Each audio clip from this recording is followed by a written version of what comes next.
मैं सुबह 11 बजे तक सो रहा था। अच्छा,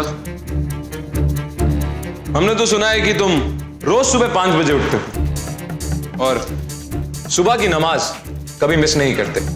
तो फिर आज क्या हो गया था? मैं सुबह उठा था, लेकिन मेरे सर में काफी तेज दर्द हो रहा था, इसलिए नमाज पे नहीं गया था। सोचा थोड़ा आराम कर लेता हूँ।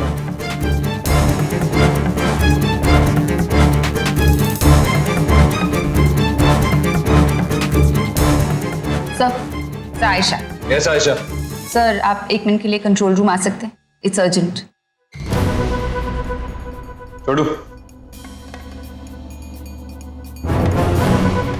सर राहुल के गले में जो तीर लगा था, इस तीर की नोक को ना बियर कैन के मेटल से बनाया गया है।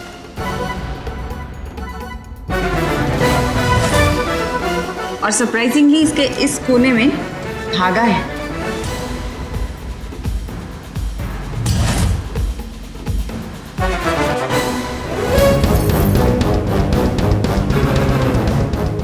श्री, इसकी ट्रैजेक्टरी और डिस्टेंस दोनों को मेजर करो। अच्छा,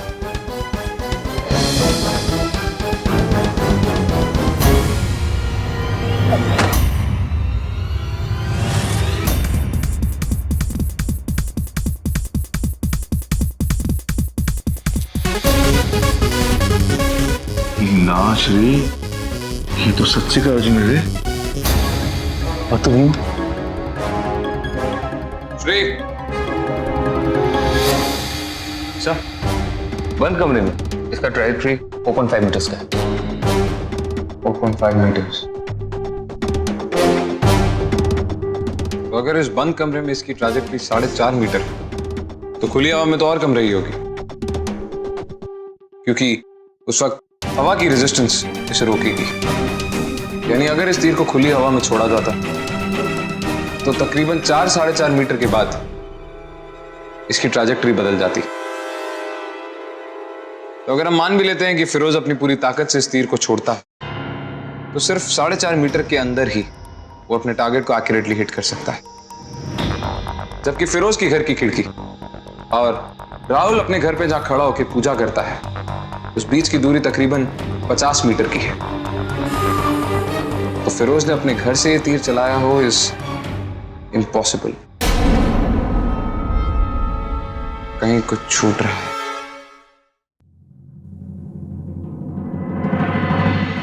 अर्जुन, तुमने फिरोज को जाने क्यों दिया? वो तीर सिर्फ 4 मीटर की दूरी से एक्यूरेटली चल सकता है, लेकिन जहां राहुल पूजा कर रहा था और फिरोज की खिड़की के बीच फासला तकरीबन 50 मीटर से ज्यादा का है। फिरोज ने ऐसा किया हो इज नेक्स्ट टू इम्पॉसिबल। तो समझ गए। अच्छा,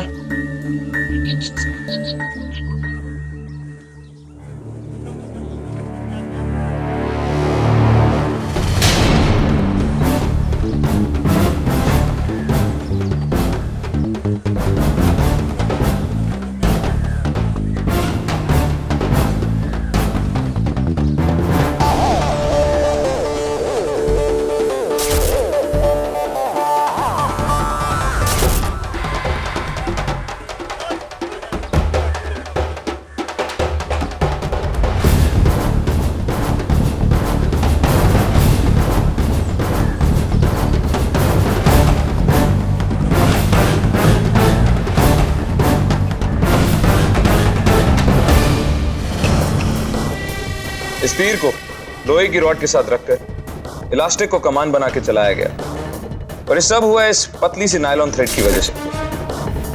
लेकिन वहां जितने भी पेंटर्स मौजूद थे उन सबने एक ही बात कही कि इस स्कैफोल्डिंग पे कोई नहीं चढ़ा, लेकिन फिर भी ये धागा जला हुआ था। कैसे? ये सब समझने के लिए हमें उसी जगह पर, उसी वक्त पर ये एक्सपेरिमेंट एक बार फिर से दोहराना होगा।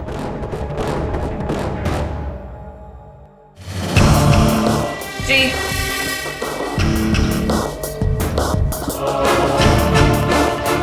Sir, exactly 4.5 meters. Good. Chhotu, पुतले को लाओ। थोड़ा सा राइट। अब नापो Shri. Perfect, sir. Take positions.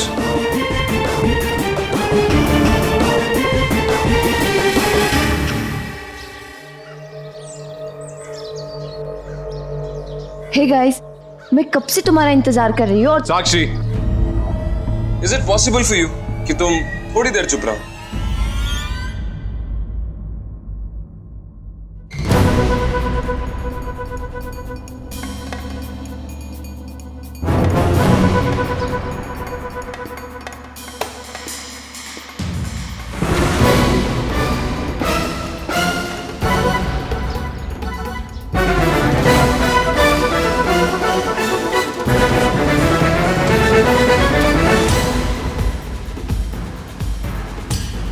Ayesha, तुम्हें पता है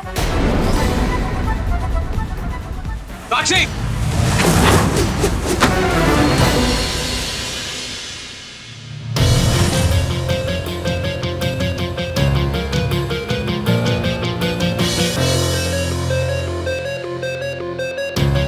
श्री टाइम चेक करो। अभी घड़ी में 10:15 हुए होंगे।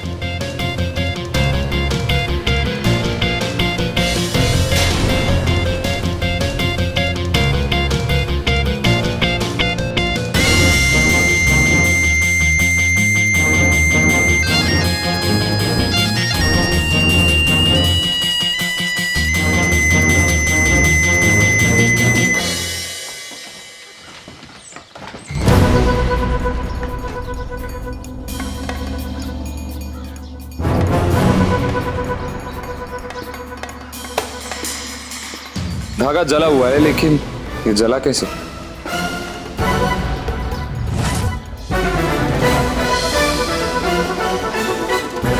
छोटू, आयशा और श्री, वॉचमैन को लेकर टेरेस पे चलो। Right, sir.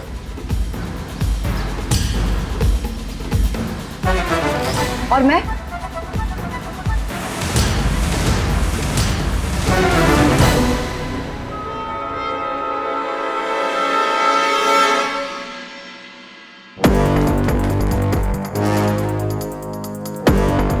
बिल्डिंग में आजकल छोटे बड़े हादसे बहुत होने लगे हैं सर।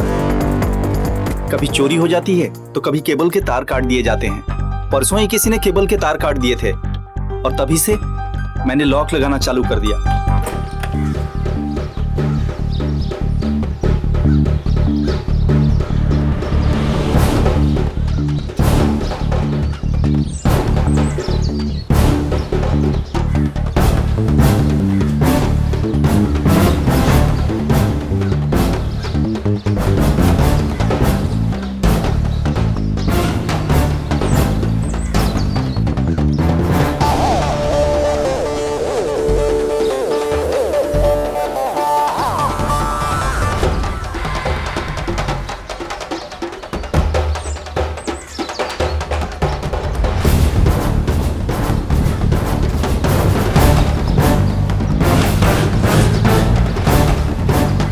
ये देखिए सर, केबल की वायर कटी हुई है। हमारे रूम का केबल कनेक्शन किसी ने काट दिया था। सर ये है क्या? हथियार। इसी से राहुल का खून किया गया है। आयशा, अर्जुन को क्या लगता है उसकी हर बात मानेंगे हम?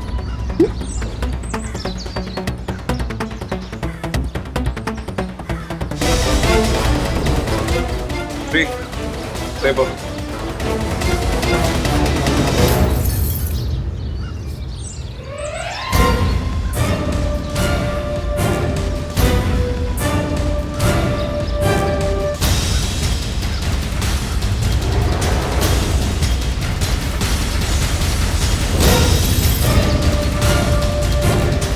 समझे या समझाऊं?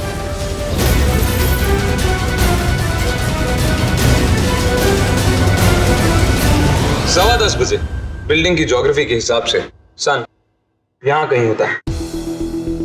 तो ठीक 10:15 बजे जब इस सूरज की किरणें शीशे पे पड़ती हैं, इस कन्वर्जिंग लेंस से होके उस नायलॉन की थ्रेड पे कंसंट्रेट हो जाती है। दिखाता हूं कैसे।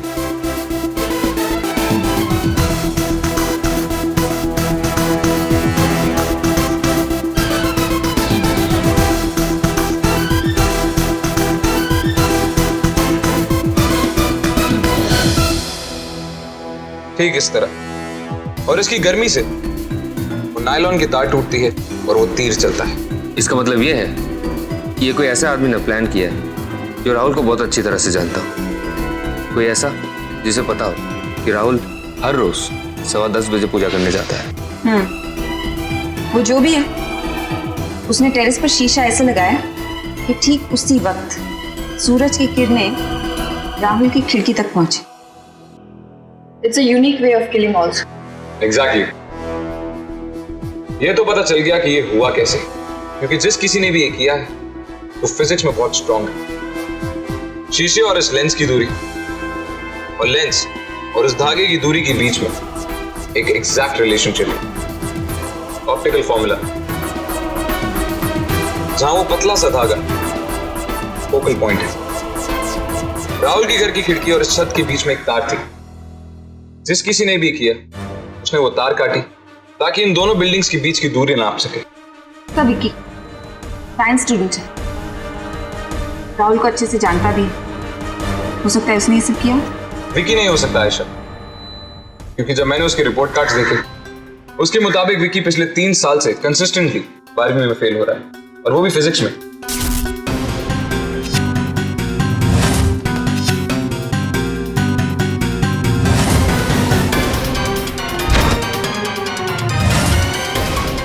और जिस किसी ने भी ये किया है, is a genius in physics.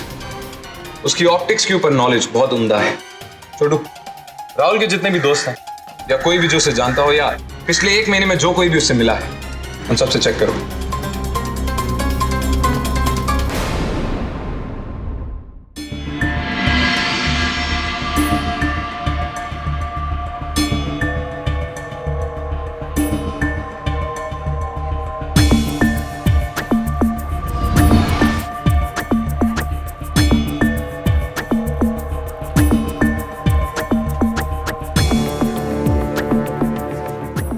देखो,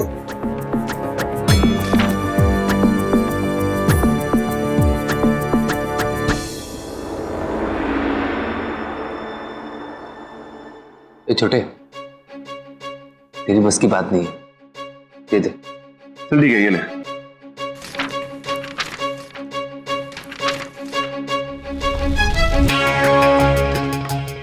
अर्जुन, क्वेश्चन नंबर 4 का जवाब 7 स्टूडेंट्स ने सही दिया है। हाँ चीजें दिखाओ।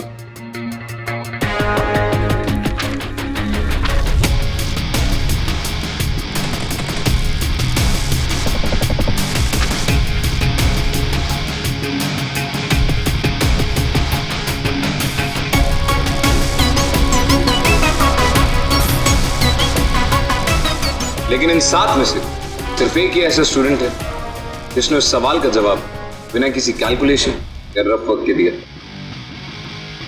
मैंने बस इस सवाल में उन दोनों बिल्डिंग की डिस्टेंस को डबल कर दिया था। इस बच्चे को उस डिस्टेंस के बारे में पहले ही पता था।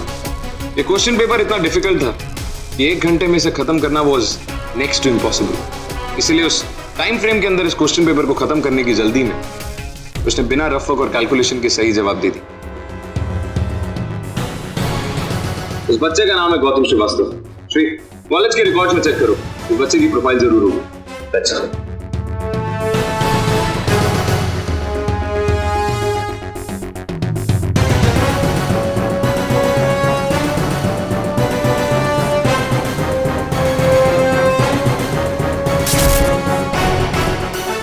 ये वही बच्चा है जिसको मैंने कॉलेज के प्रिंसिपल के ऑफिस के बाहर देखा था। इसकी हाइट और बॉडी फ्रेमवर्क एग्जैक्टली उस लाल टोपी वाले जैसी है। We found a man. यही है कातिल, गौतम श्रीवास्तव। सर मैंने कुछ नहीं किया सर। अच्छा,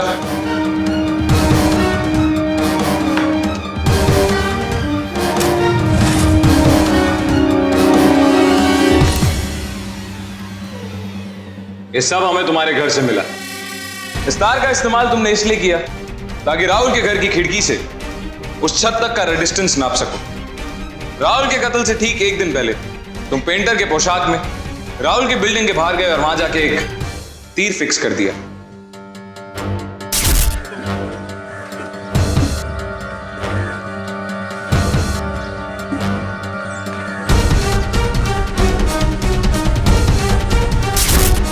इसलिए तुम्हें पता था कि राहुल रोज सुबह 10:15 बजे पूजा करता है, और दुनिया में इधर से उधर कुछ भी हो जाए लेकिन उसकी पूजा करने का वक्त कभी नहीं बदलता।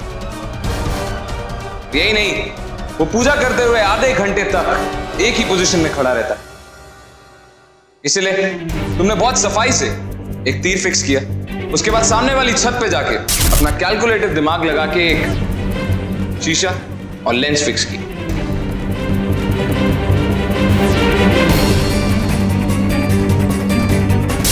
जैसे ही 10:15 बजे सूरज की किरण उस शीशे पे पड़ी, उसके बाद वो लेंस पे, और लेंस से कन्वर्ज होके वो इस नायलॉन के पतले से धागे पे पड़ी। इसके बाद वो धागा टूटा और तीर चला। ये सब तो तरीका था, पर क्यों किया तुमने ये सब? और उसका जवाब है ये एलीट इंजीनियरिंग कॉलेज की एडमिशन लिस्ट। ये वो कॉलेज है जिसमें एंट्रेंस एग्जामिनेशन को क्लियर करने के बाद 100 बच्चों को एडमिशन मिलता है, और 100 बच्चों में आने के लिए एक बच्चा क्या कुछ नहीं करता। लेकिन उस एंट्रेंस एग्जाम की कट ऑफ लिस्ट में तुम्हारी रैंक 101 थी। तुम्हारे पास सिर्फ एक ही रास्ता था कि अगर इन 100 स्टूडेंट्स में से कोई भी एक स्टूडेंट बैकआउट कर जाए या कॉलेज में एडमिशन ना ले। लेकिन ऐसा कोई भी स्टूडेंट नहीं है जो इस कॉलेज में एडमिशन ना लेना चाहता। लेकिन सिर्फ एक सवाल, उन 100 स्टूडेंट्स में से राहुल ही क्यों? सर मैं और क्या करता सर? सर मेरे पास कोई चारा नहीं था सर। सर बचपन से लेके आज तक सर मैंने अपने माँ बाप को घुटते घुटते हुए जीते हुए देखा सर। सर मेरी माँ लोगों के घर में बर्तन साफ करती थी सर। और सर मेरे पापा रिक्शा चलाते थे सर। जब मैं 7th में था सर, तो एक दिन अचानक मेरे बाबा का पूरी तरह एक्सीडेंट हो गया था सर, और आज तक वो एक अपाहिज की जिंदगी जी रहे हैं सर। बाबा के एक्सीडेंट के बाद भी सर माँ ने मेरी बहन की परवरिश और पढ़ाई में कोई कसर नहीं छोड़ी सर। मैंने भी सर मन लगा के पढ़ाई की थी सर। 12th में बहुत अच्छे नंबरों से पास हुआ था सर, और मैंने सोचा था कि मैं इंजीनियर बनूंगा सर, और एक बड़ा आदमी बनकर अपने घर वालों को वो सारे सुख दूंगा सर जिसके वो हकदार है सर। इंजीनियरिंग के लिए मैंने तैयारी भी की सर, लेकिन इसके बावजूद भी सर लिस्ट में मेरा नाम नहीं आया सर।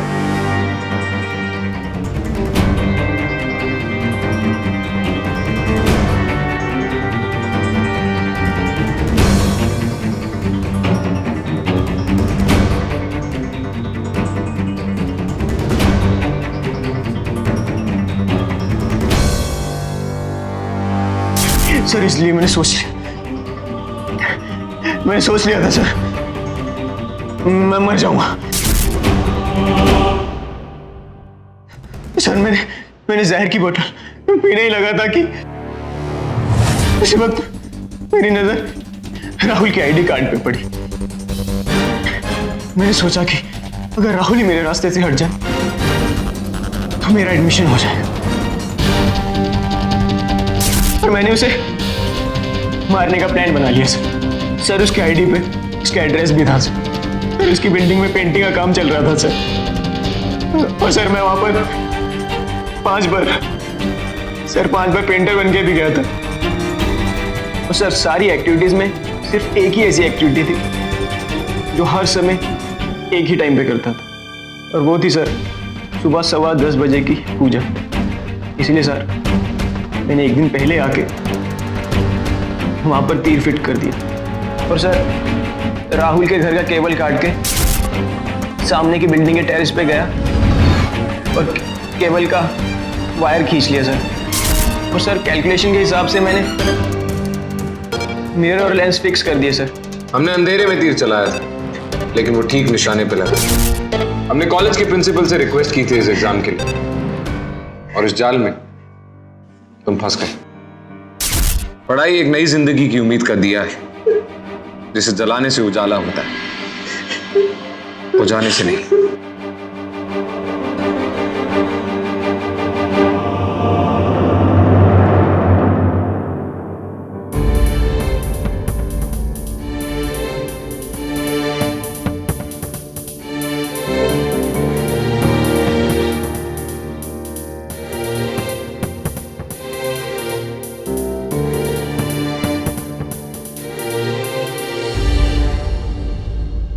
सॉरी, योर कटिंग चाय।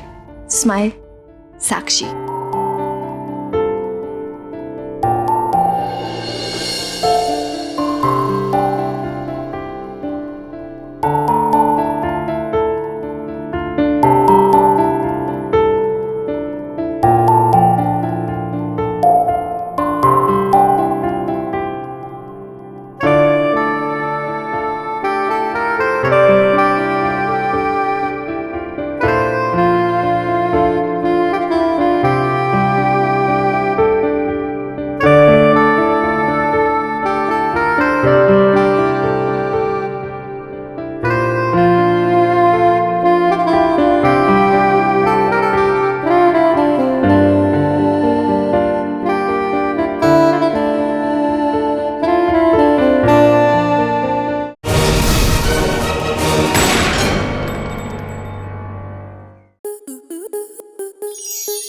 स्टार प्लस के ऐसे ही और बेहतरीन लम्हे देखने के लिए सब्सक्राइब करें हमारे YouTube चैनल को।